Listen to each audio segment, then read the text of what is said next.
Você está analisando ações de seguradoras de forma errada e eu vou te provar isso. Fica até o final do vídeo. Eu sou o Álvaro Vinícius, esse é o canal Investindo aos 30 e para quem não sabe, eu trabalho em seguradora há quase 15 anos aí. Eu vou trazer para vocês a forma correta de se analisar uma seguradora e mais alguns indicadores aqui. Prometo que o vídeo não vai ficar muito longo, vai ser até rápido, tá bom? Já deixa aquele like maroto e se inscreva no canal se ainda não for inscrito. Bom, eu vou usar como base aqui a Porto Seguro, que é o release de resultado deles é muito mais prático que as demais, mas eu vou passar um pouquinho o que eu acho sobre cada uma delas, tá bom? Bom, vamos lá. Primeira coisa, tem dois pontos principais que tem que se analisar numa seguradora aqui para mim. Primeiro, resultado operacional, ou seja, o EBITDA dela, porque se uma seguradora não na sua operação não dá lucro, não tem resultado, não gera caixa, já não faz sentido. Porque muitas pessoas olham direto o resultado financeiro, mas não adianta a empresa ter resultado financeiro e a sua operação ela aí é deficitária, tá? Então, o primeiro ponto é analisar o resultado operacional. Vamos analisar o resultado operacional aqui da Porto Seguro. E o segundo ponto é que poucas pessoas sabem disso, mas é analisar o índice combinado. O mais importante de uma seguradora é o equilíbrio. Seguradora não vende. As pessoas acham que seguradora, o core business dela é vender seguro. Não é vender seguro. O maior core business das seguradoras, o que elas fazem, o que elas vendem, é controlar a sinistralidade, tá? Não adianta nada ela vender 100 milhões e ter que pagar 150 de sinistralidade. Ela vai ficar com a operação deficitária. Então, não é venda, tá? Para você ter uma noção, uma seguradora pode vender no ano. Vamos usar números redondos, fica mais prático. Então, ela foi lá em 2021, vendeu 100 milhões, só que ela teve uma sinistralidade no geral, o índice combinado ali deu 90. No 2022, ela teve a mesma coisa, ela vendeu os mesmos 100 milhões, só que o índice combinado ali foi de 80. Ou não, ou ela vendeu menos, vendeu 90 milhões, só que o índice combinado foi 70. Então, ela no final, ela teve muito mais resultado operacional, teve muito a linha final, o resultado financeiro vai vir para agregar, só que o resultado operacional dela foi muito melhor, tá? Então aqui no site Oceans 14, vamos olhar aqui o resultado operacional da Porto para ter uma noção se é uma empresa que vem dando, a operação vem dando resultado, a gente vê, né? Desde 2000 desde sempre, né? Nunca teve prejuízo. É difícil uma seguradora ter prejuízo, mas pode acontecer, né? A IRB tá aí para contar. Então aqui, resultado operacional, por exemplo, já de somando o segundo trimestre de 2022 até o primeiro trimestre de 2023, aí de mais de 1 bilhão, né? 2022 inteiro de 707 milhões, muito interessante. E a gente vê o resultado financeiro, né? O que é o resultado financeiro? Por que as seguradoras obtêm resultado financeiro sempre positivo? Raramente você vai ver uma seguradora que não tem resultado financeiro negativo.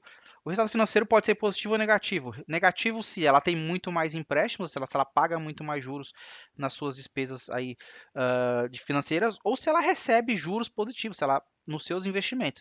E a seguradora ela é um case interessante porque ela é o único business onde ela não te entrega o produto ali na hora. Você compra, você paga o prêmio pelo seguro, mas ela não te entrega na hora, só se gerar sinistralidade, seja de carro, vida, enfim, residencial e demais outros seguros que existem. Então, o que ela faz com aquele prêmio seu que ela recebe? Ela investe. Ela pega aquele prêmio e investe normalmente, né? A grande maioria investe em investimentos conservadores, atrelado muito ao CDI. Por conta disso, a Selic está em 13%, 13,75%, que ela tem resultado financeiro extremamente alto. Tá? Então, a gente vê aqui, ó, de 2021 saltou de 468 para mais de 600 milhões de resultado financeiro anualizado, né? E aqui somando o segundo trimestre de 2022 até o primeiro trimestre de 2023, aqui para dar um ano certinho, 624 milhões. Então, a gente vê, ó, teve anos aí que passou de 1 bilhão de resultado financeiro, né? 2019, por exemplo. Então, é isso que as seguradoras fazem com o prêmio que ela recebe. Mas, da mesma forma, ela precisa controlar isso, tá? Então, a gente vê que a Porto ela é excelente, né? Porque mesmo a gente pode ver que o lucro líquido, por exemplo, 2022, 1 bilhão 152. Só que o EBITDA dela foi de 707 milhões. Aí você fala, pô, como que ela teve no final mais resultado líquido, mais lucro líquido do que o resultado operacional dela? É muito raro você ver isso em diversos segmentos. Normalmente é o contrário, né? Normalmente as empresas tomam dívidas, então esse EBITDA daqui ele vai diminuindo. Chega lá na parte de imposto de renda, CSLL e também de resultado financeiro, começa a subtrair. E aí você vai ter um lucro líquido menor do que o resultado financeiro. Nas seguradoras costuma ser o contrário, a Porto é um exemplo disso. Por quê?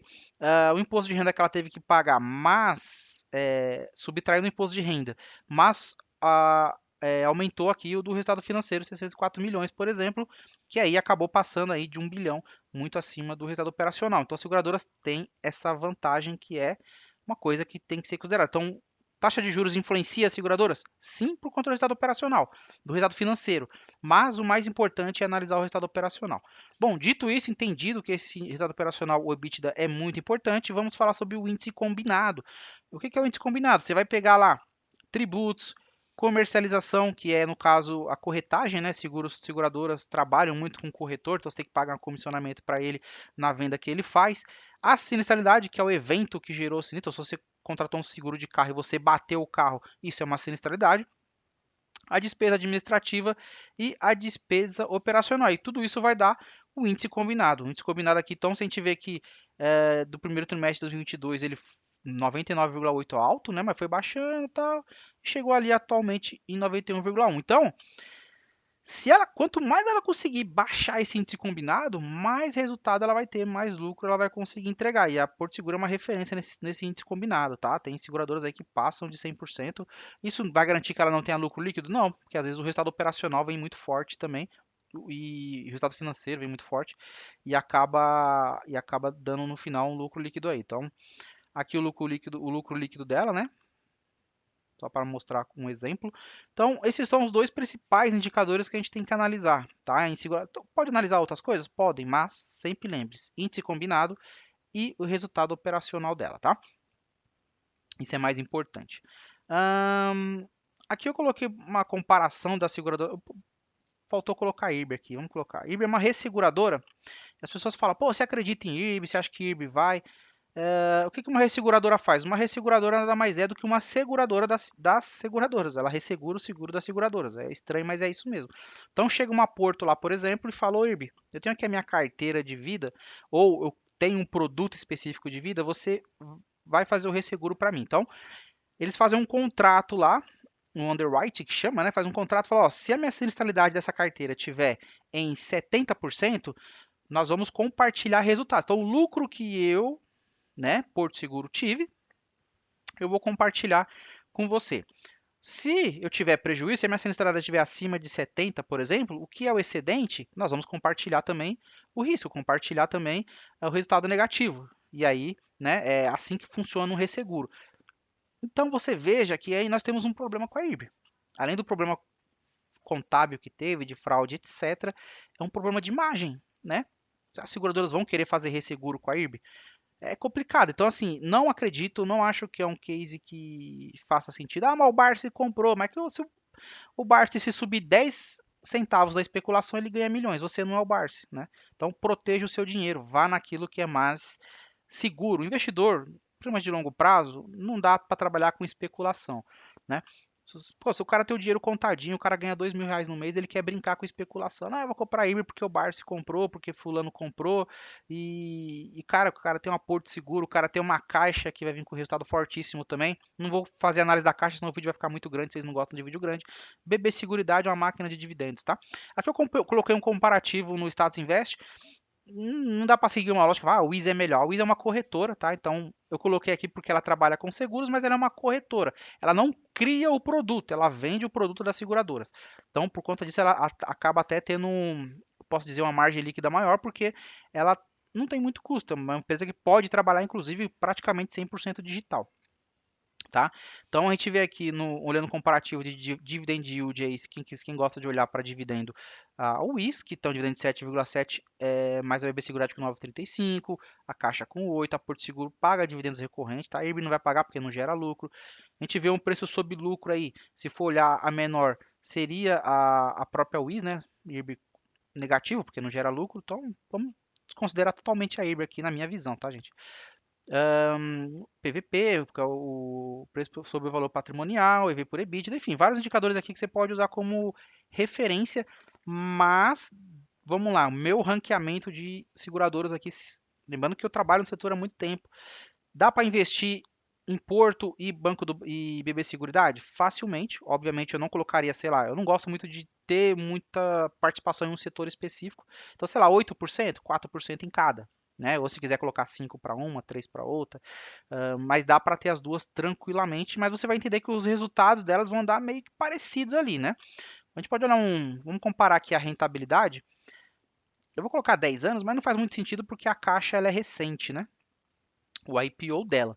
Mas se a gente for olhar aqui a comparação, né, desde o começo aí, basicamente, a Porto Seguro tem uma rentabilidade de 484%, que é bem considerável, né? BB Seguridade 392, a Caixa 42, a WIS 44 e a IRB menos 60 negativos. Então imagina o cara que comprou a IRB lá no topo, lembrando que a IRB já foi uma das melhores seguradoras ali já foi, né, não, uma das melhores resseguradoras no mundo a nível de ROI. O ROI dela, os indicadores de rentabilidade da IRB era muito acima do mercado mundial. E aí ficou fácil lá para a esquadra pegar e desmentir tudo que estava acontecendo, até porque se ela é uma seguradora das seguradoras, quando a sinistralidade das seguradoras está alta, o que estava acontecendo, como que a dela estava baixa? Não, não faz sentido. Você tem um contrato de compartilhamento de resultado. Você não está recebendo, né? Pelo contrário, você está devendo para seguradoras. Você é uma resseguradora. Então ficou fácil para a esquadra pegar ali a fraude, né? Qualquer pessoa que tivesse acesso aos dados reais não seria tão difícil desmentir aquilo ali de fato, tá bom? Então nesse vídeo é isso, espero que você tenha gostado. Álvaro, caixa, vale a pena? Vale também, mas como é o IPO mais recente, eu prefiro Porto e BB Seguridade. Acho que as duas encaixam bacana numa carteira. E gosto muito do setor de seguros aí. Eu acho que é um setor perene ali, diante das. Mesmo com a taxa de juros baixa, eu acredito que vale a pena investir nesse setor sim, tá bom? Então, se você gosta, investe em alguma seguradora, coloca aí nos comentários que eu estou ansioso para saber. Deixa o seu like, se inscreva no canal se você é novo por aqui. Muita saúde para você e para sua família. Um forte abraço e até breve.